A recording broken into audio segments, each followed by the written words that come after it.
Hi అండి అందరికీ. Welcome to Tulasi creative world. ఈరోజైతే మా సెంటర్లో ఈసీసీఏ డే ప్లాన్ కోసమని నేను అన్నీ ప్రిపేర్ చేసుకున్నానండి. దానికోసం తల్లులందరూ కూడా చెప్పిన టైంకి వచ్చారు.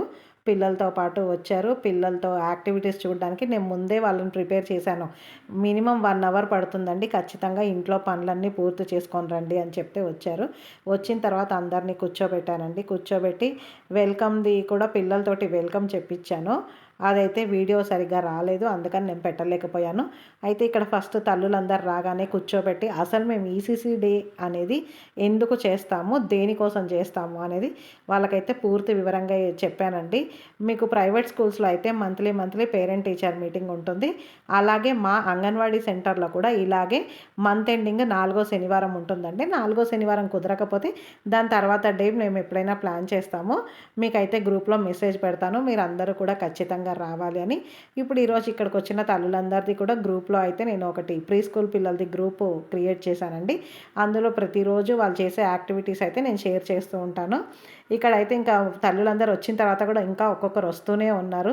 చిన్నపిల్లలు కదా, వాళ్ళు ఇంట్లో పనులు చేసుకొని రావడానికి లేట్ అవుతుంది.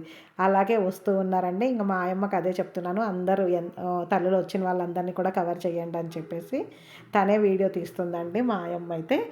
ఇంకా అందరితోటి మీటింగ్ స్టార్ట్ చేసేసరికి ఎలాగైనా టైం పడుతుంది.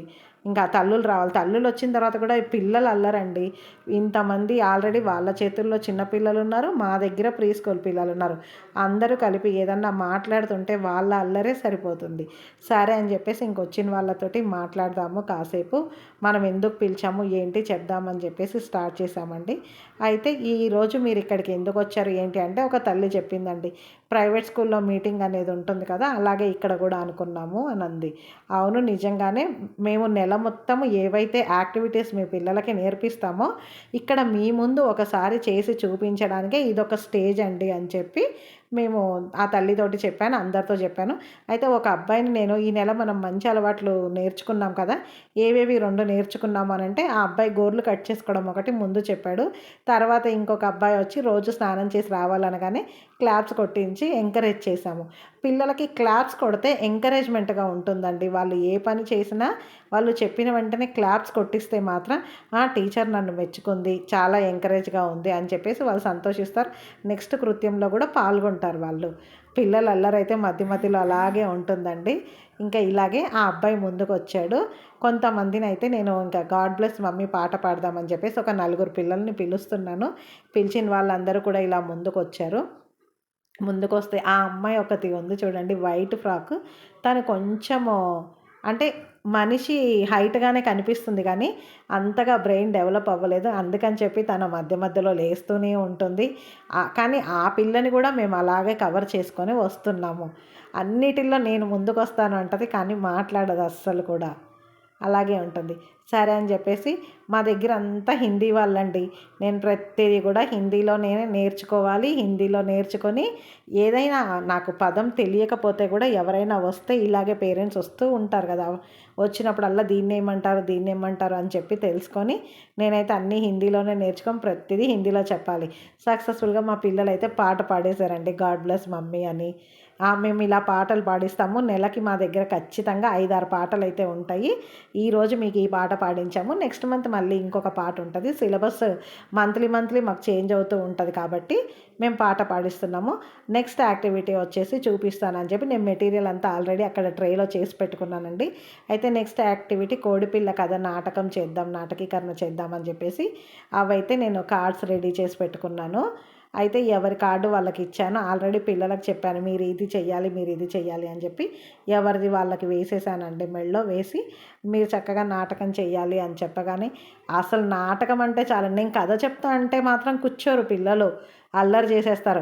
ఇలా ఏదైనా మెటీరియల్ తీసుకొని ముందుకు వెళ్ళగానే మాత్రం నాకు అనేసి అందరూ ముందుకొస్తారు, నేను చేస్తాను అని చెప్పి. ఆ అమ్మాయి తను మాట్లాడలేదు కాబట్టి తనని అందుకే కూర్చోబెట్టానండి. తను ఎక్కువగా మాట్లాడలేదు అస్సలు, సైలెంట్గానే ఉంటుంది ఎప్పుడు. కానీ స్కూల్కి అయితే ఖచ్చితంగా రెగ్యులర్గా వస్తుంది, అన్నిటిలో ముందుకు వస్తుంది నేను చేస్తాను. కానీ మాట్లాడటానికైతే అంతగా రాదు తనకి. అందుకని చెప్పేసి కోడిపిల్ల కథ నాటకం అండి. అసలు ఈ అందరూ బీహార్ తల్లులే నా దగ్గరకు వచ్చింది. మరి కోడిపిల్ల కథ నాటకం అంటే ఎలా, వాళ్ళకి ఎలా చెప్పాలి? ఇప్పుడు పిల్లల కంటే ఆల్రెడీ నేను అంతా హిందీలో నేర్పించేశాను. ఇప్పుడు తల్లులకు చెప్పాలి. ఇప్పుడు పిల్లలు చేస్తూ ఉంటే వాళ్ళు చేసేదాన్ని బట్టి నేను తల్లులకు వివరిస్తూ ఉన్నాను. ఒక చిన్న గుడ్డు ఉంటుంది, గుడ్డులో నుంచి గుడ్డు పగలగొట్టుకొని కోడి పిల్ల బయటికి వస్తుంది, వచ్చిన తర్వాత బయటికి అటు ఇటు చూస్తుంది అని చెప్పి నేనంతా చెప్తూ ఉంటే ఇంకా పిల్లలు చేస్తూ ఉన్నారు. తల్లులు అయితే చాలా అసలు సంతోషంగా చూస్తున్నారు. మా పిల్లలు ఇలా నాటకం వేస్తున్నారా, ఇంత చక్కగా మా పిల్లలు కథ కూడా నాటకం వేస్తారా అని చెప్పేసి. అయితే నేను చెప్పాను, ఈ నెలలో మేము 2 కథలు నేర్పించామండి. బంతి కథ ఒకటి, ఇది కోడిపిల్ల కథ. అయితే కోడిపిల్ల కథ మేము నాటకం చేయిస్తున్నాము. ప్రతి మంత్ నేను చేయిస్తాను ఇలాగే మీరు వస్తూ ఉంటారు కదా, చూస్తూ ఉండండి అని చెప్పి. అయితే ఆ అమ్మాయి వెళ్ళింది, ఆవు దగ్గరికి వెళ్ళి అడిగింది. అడగగానే ఆవు చెప్పిందనమాట, నాకు 4 కాళ్ళు ఉంటాయి, మీ అమ్మకు 2 కాళ్ళు ఉంటాయి, ఇంకొంచెం ముందుకెళ్ళి అడుగు అని. తర్వాత గుర్రం దగ్గరికి వెళ్ళింది చూడండి. గుర్రం దగ్గరికి వెళ్ళగానే గుర్రం ఏం చెప్తుంది, నాకు తోక ఉంటుంది, నాకు 4 కాళ్ళు ఉంటాయి, మీ అమ్మకి తోక ఉండదు, 2 రెక్కలు ఉంటాయి, ఇంకొంచెం ముందుకెళ్ళి మీ అమ్మని అడుగు అని చెప్తుంది. పాపం తను ఫీల్ అవుతూ బాతు దగ్గరికి వెళ్ళింది. బాతు ఏమంది చూడండి, బాతు, నేను నీళ్ళల్లో ఉంటాను, నేను మీ అమ్మని కాను, మీ అమ్మ నేల మీద ఉంటుంది, వెళ్ళి మీ అమ్మని వెతుకు, ముందుకెళ్ళు, దొరుకుతుందిలే, కంగారు పడకు అని చెప్పింది. సరే అని చెప్పి ఇంకొంచెం పిల్లలు అల్లరండి, మధ్యలో చూస్తున్నారు కదా, మేము ఎన్ని ఇబ్బందులు పడితేనో ఈ అంగన్వాడీలో ఒక మీటింగ్ పెట్టాలంటే ఫస్ట్ మాకు పిల్లలు అల్లరితోటే సరిపోతుంది. వచ్చిన తల్లులతో మాట్లాడటానికి టైం తక్కువ ఉంటుంది. చిన్నపిల్లలు కదండి, వాళ్ళని కంట్రోల్ చేయడమే సరిపోతుంది మాకైతే. ఇంకా సరే, మేక ఎలా అరుస్తుంది, బాతు ఎలా అరుస్తుంది అని ఆ పిల్లలు చెప్తున్నారు.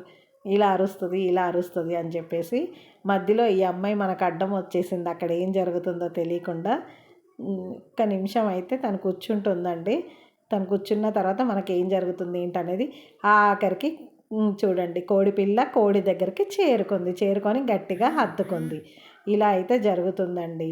వెంటనే మళ్ళీ నెక్స్ట్ యాక్టివిటీ చేయాలి కాబట్టి ఆ కార్డ్స్ పిల్లలు చించేస్తారండి. మాకు ప్రతి మెటీరియల్ కూడా చాలా యూస్ఫుల్ మెటీరియల్ అండి. మళ్ళీ తయారు చేసుకోవాలంటే మాకు ఇబ్బంది. అందుకని చెప్పి మెటీరియల్ పిల్లలు యూస్ చేయగానే తీసి ఎక్కడిదక్కడ దాచిపెట్టేసుకుంటాము. దాచిపెట్టకపోతే మాకు మళ్ళీ ఇబ్బంది అవుతుంది. ఆ మెటీరియల్ చేసుకోవడానికి 1 గంట 2 గంటలు టైం వేస్ట్ అవుతుంది. అయితే తల్లులతోటి నేను అదే వివరణ ఇస్తున్నాను. మా దగ్గర కథ ఇలా చెప్తాము, మొత్తం 5 రకాల పద్ధతుల్లో కథ చెప్తామండి. అలా చెప్పబట్టే పిల్లలు ఈ మాత్రం నేర్చుకుంటున్నారు. ఒట్టి కూర్చొని బుక్ పట్టుకొని కథ చెప్తే వాళ్ళకి అస్సలు అర్థం కాదండి. ఇలా నాటకీకరణ రూపంలో, రోల్ ప్లే రూపంలో చెప్తేనే పిల్లలకి కథ అనేది అర్థమవుతుందని చెప్పి తర్వాత ఇంక వీళ్ళంతా రెడీ అయ్యారండి గిలిగిలి ఆట ఆడటానికి. గిలిగిలి ఆట అంటే మా పిల్లలు అయితే భలే సంతోషంగా ఆడేస్తారండి. ఎంత చక్కగా ఆడతారంటే పేరు చెప్పమనగానే చెప్పేస్తారు. ఇప్పుడంతా కొత్త పిల్లలు కదా, చక్కగా నేర్చుకున్నారు.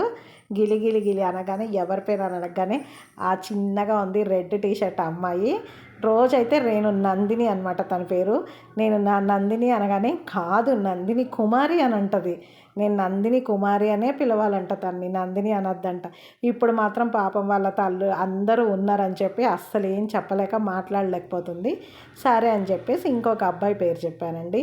ఇంకొక అబ్బాయి పేరు చెప్పగానే గిలి ప్రిన్స్ ఎవరో అనగానే అబ్బాయి చూడండి నేను చెప్పేశాడు, ప్రిన్స్ నేనోచ్ అన్నాడు. ప్రిన్స్ నేనోచ్ అనగానే ఆట ఇలా ఉంటుందండి. పిల్లల పేర్లన్నీ పరిచయం చెయ్యటానికి మేము ఇలా ఆటలు ఆడిస్తాము స్కూల్లో. ఇదంతా కొత్త పిల్లలు వచ్చే నెల కదండి, అందుకని పేర్ల పరిచయంతో రకరకాల కృత్యాలు ఉంటాయి మా దగ్గర. అందుకని చెప్పి ఇలా జరిగింది. గిలిగిలి ఆట అయితే ఇలా చక్కగా కంప్లీట్ అయ్యిందండి. అందరూ కూర్చున్నారు. దీని తర్వాత ఒక అమ్మాయిని తీసుకొని నేను గుడ్ టచ్ బ్యాడ్ టచ్ గురించి ఇన్ని రోజులు పిల్లలకు నేర్పించాను. మరి తల్లులకు తెలియాలి కదా మేమేం నేర్పించామో ఏంటని. అందుకని ఆ అమ్మాయిని నేను చూపిస్తూ ఉంటేనే అక్కడ ఉన్న పిల్లలే చెప్పేస్తున్నారు ఏది గుడ్ టచ్ ఏది బ్యాడ్ టచ్ అని చెప్పి. మాకు డిపార్ట్మెంట్ వాళ్ళు ఇచ్చింది ఒకటి కార్డు ఉందండి. ఆ కార్డులో రెడ్ కలర్ ఉంటుంది. రెడ్ కలర్ వేసినవి అన్నీ ప్రైవేట్ పార్ట్స్. ఆ పార్ట్స్ ఎవరు కూడా ముట్టుకోకూడదు. ముట్టుకున్నా కూడా గట్టిగా అరవాలి. లేదా మమ్మీకి కానీ డాడీకి కానీ ఇంట్లో పెద్దవాళ్ళు ఎవరుంటే వాళ్ళకి చెప్పాలి. ఇలా నేర్పించామండి అని అంటే అసలు ఫస్ట్ తల్లులందరూ సంతోషింది ఈ విషయానికి చాలా సంతోషించారండి. ఇంత చిన్న పిల్లలకి ఇంత చక్కగా చెప్తున్నారని. తర్వాత తల్లులతోటి కలర్ అండి హ్యాండ్ ప్రింటింగ్ వేయించాను. పెయింటింగ్ చూడండి చక్కగా వేసేశారు. ఇంకా అక్కడ ఆట ఆడిద్దాం అనుకునేసరికి మా లైన్లో మా గల్లీలో మంచినీళ్ళు వచ్చాయండి. అందరూ పరిగెత్తేశారు. గ్రూప్ ఫోటో దిగాం.